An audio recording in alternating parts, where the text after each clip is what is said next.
రుషికొండ బోడిగుండు అంటూ విశాఖలో టీడీపీ జనసేన ఇతర విపక్షాలు చేసిన ప్రచారంతో వైసీపీ కొంప మునిగింది. తాజా ఎన్నికల ఫలితాల్లో గుండు సున్నాయే వచ్చింది.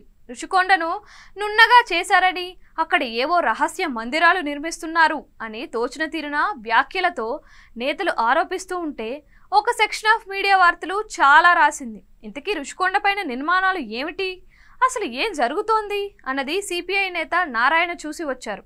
అక్కడ భవనాలే నిర్మిస్తున్నారు అని ఆయన స్పష్టం చేశారు.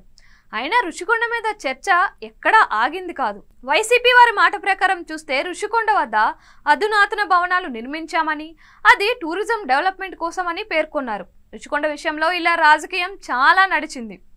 ఎన్నికల ప్రచారం కోసం విశాఖ వచ్చిన లోకేష్ టీడీపీ అధికారంలోకి వస్తే రుషికొండను ప్రజాభవన్గా మారుస్తాము అని అన్నారు.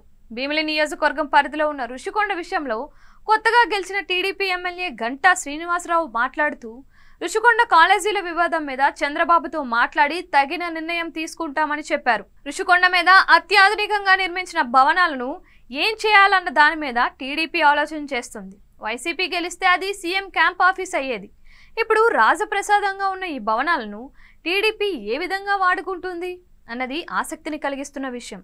ఆ భవనాలను చూడటానికి టీడీపీతో పాటు విశాఖ వాసులు కూడా సరదా పడుతున్నారు.